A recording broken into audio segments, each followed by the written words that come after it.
हसीनापा, आज हमारी आपकी कई दफ़े मुलाकात हो चुकी है।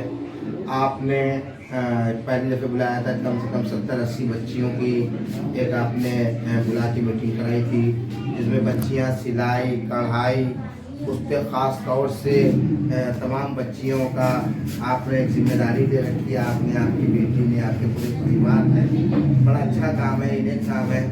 और अब 2 साल लॉकडाउन में भी गुजर गए, आपने फिर भी मगर हिम्मत नहीं हारी। लॉकडाउन के दौरान भी आपकी कोशिश, आपका संघर्ष जारी रहा। आइए, रमज़ान का महीना आ रहा है, जाहिर सी बात है कि बहुत बड़ा एक प्रोग्राम आप करती हैं, साल भर इस बच्चों को सिखाने का, पढ़ाने का काम करती हैं। आप इस हिंदुस्तान के अंदर एक बहुत बड़ा काम कर रही हैं, खासतौर से उत्तर प्रदेश की राजधानी में हैं आप यहाँ के देशवासियों से, ख़ास तौर से जो कौमी खिदमत करते हैं, चाहते हैं कि हमारे मुल्क की बच्चियाँ बच्चे आगे बढ़ें, आप उनसे क्या अपील करना चाहती हैं हसीना जी? मैं पहले अस्सलाम वालेकुम, मैं हसीना खातून मदरसा फैज़ आम एंड वेलफेयर सोसाइटी की मैं अध्यक्ष हूँ। तो मेरी आप भाई ये सोच है कि देखो, दुनिया में तो सभी खाते हैं, पहनते भी हैं, लेकिन जो असल काम है वो बहुत ही कम लोग करते हैं। हालांकि अल्लाह वाले इतने हैं लोग जो कि अल्लाह वाले ना होते तो हो सकता है कि दुनिया का निजाम ही अल्लाह ताला ना चलाते।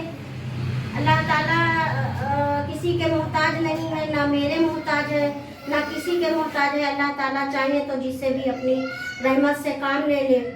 तो मेरी सोच ये है कि मैं दुनिया में तो जरूर हूँ, लेकिन कुछ आखिरत के लिए मैं सोचती हूँ। अल्लाह पाक से ये दुआ भी मांगती हूँ कि अल्लाह पाक आखिरत में हम क्या लेके जाएंगे।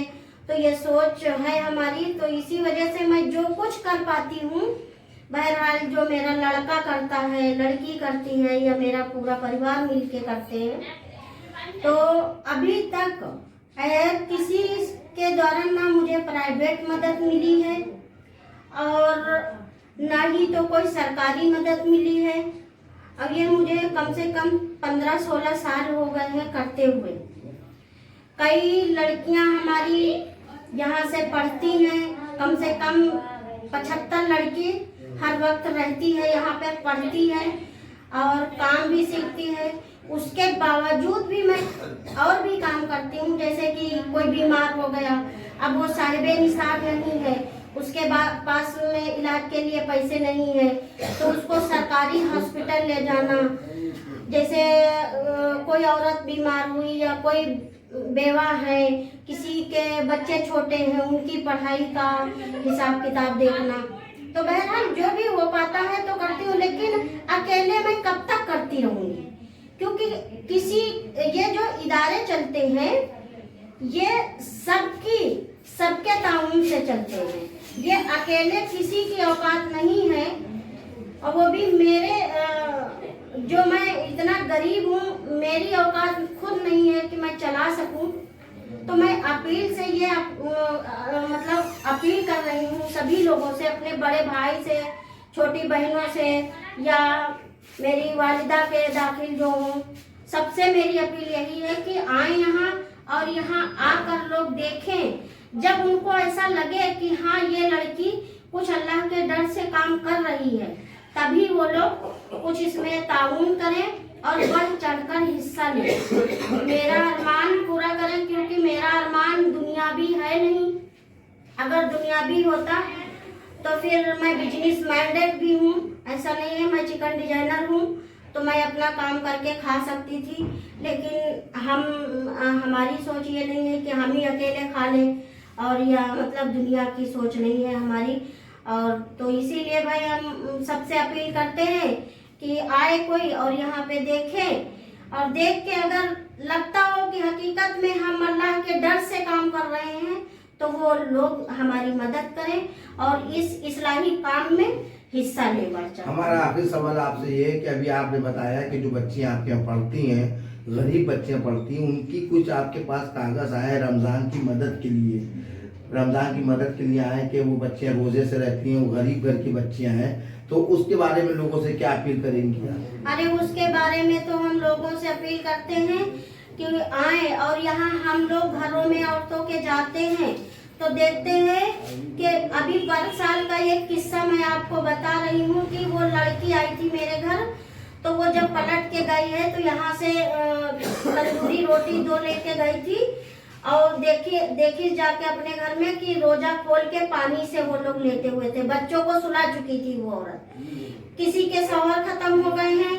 तो कोई बुजुर्ग हैं, माँ बाप नहीं है, और जो बुजुर्ग हैं औरतें, उनके शौहर नहीं है, तो अब क्या करेंगी वो लोग ऐसे ही कोई पानी से रोजा खोलता। मैं देखती हूँ, मैं रोती हूँ औरतों के लिए, आदमियों के लिए भी रोती हूँ। तमाम आदमी भी ऐसे हैं कि आपसे वो मांगेंगे नहीं, खुलकर मांगेंगे नहीं कि हम भूखे हैं। वो पैसा करने वाले लोग मांग लेते हैं खुल के हाथ फैला के कि हमें दे दो, लेकिन जो खुददार इंसान होते हैं तो वो अल्लाह के अलावा किसी से मांगते नहीं है, लेकिन वो भूखे जरूर सो जाते हैं। ये मैंने खुद देखा है, और अगर लोग देखना चाहें तो मैं दिखा भी सकती हूँ कि लोग ट्रैक्टरों में पड़े हुए हैं और रोजा पानी से आज भी खोल रहे हैं। आप अपील जारी कर रही हैं कि आपके संगठन की बच्चियों को मदद की जाए। आपका मोबाइल नंबर क्या है? अपना मोबाइल नंबर बताइए। आपका क्या मोबाइल नंबर है? मेरा एक मोबाइल नंबर है 96 21 23 22 60।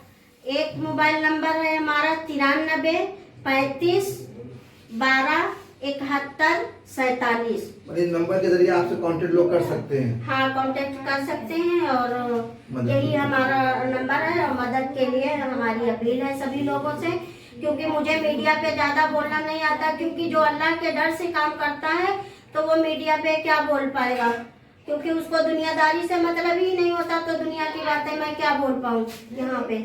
लेकिन यह है कि हमारे जज्बे को आप लोग बढ़ाइए, क्योंकि जब हम दुनिया का काम नहीं करना चाहते, अल्लाह को राजी करना चाहते हैं, तो मैं भी चाहती हूँ कि आप लोग हमारी सपोर्ट करें, हमारी बच्चियों की सपोर्ट करें। बगैर माँ बाप की लड़कियाँ आती हैं यहाँ, घरों में मैं जाती हूँ जिनके बच्चे पढ़ नहीं पा रहे हैं, क्योंकि जिनके बच्चे पढ़ने वाले हैं, बहुत मालदार लोग हैं, वो तो VIP स्कूलों में दाखिला करवाते हैं। यहाँ उस मेद के बच्चे पढ़ते हैं जिनकी कोई आइडिया नहीं है, बेचारे किराए से हैं, लेकिन वो इंसान तो है, किराए से है तो क्या आइडिया नहीं है, वो पढ़ नहीं पा रहे। तो क्या कोई जरूरी है कि अगर जिसकी आईडी ना हो वो कुरान ना पढ़े? कुरान तो सभी को पढ़ना है, चाहे जिसकी आईडी हो ना हो, कोई मतलब नहीं इससे। तो मेरे वहाँ ऐसे बच्चे पढ़ते हैं जिनकी आईडी नहीं है, स्कूलों में दाखिला किसी वजह से उनका नहीं हो पा रहा, पैसों के कारण या आईडी के कारण, तो वो सब यहाँ पे नाम लिख के और पढ़ाई होती है। ये थी हसीना आपा, जिन्हीं तमाम बच्चियों को पढ़ाती हैं और पढ़ाने की जिम्मेदारी ले रखी है, पढ़ाने की, लिखाने की, और हुनर भी सिखा रही हैं। माह रमज़ान का महीना करीब है। हसीना आपा लोगों से, इस मुल्क के अंदर जो अच्छे लोग हैं, जो मदद करना चाहते हैं, रमज़ान के दिनों में ज़कात के ज़रिए मदद करना चाहते हैं, हसीना आपा ने अपना नंबर भी दे रखा है। इस नंबर के ज़रिए हसीना आपा से कॉन्टेक्ट कर सकते हैं। इसी तरह से देखते रहिए। मैं सौरभ वास्तव के साथ, मोहम्मद सलमान के साथ मोहम्मद आफाक।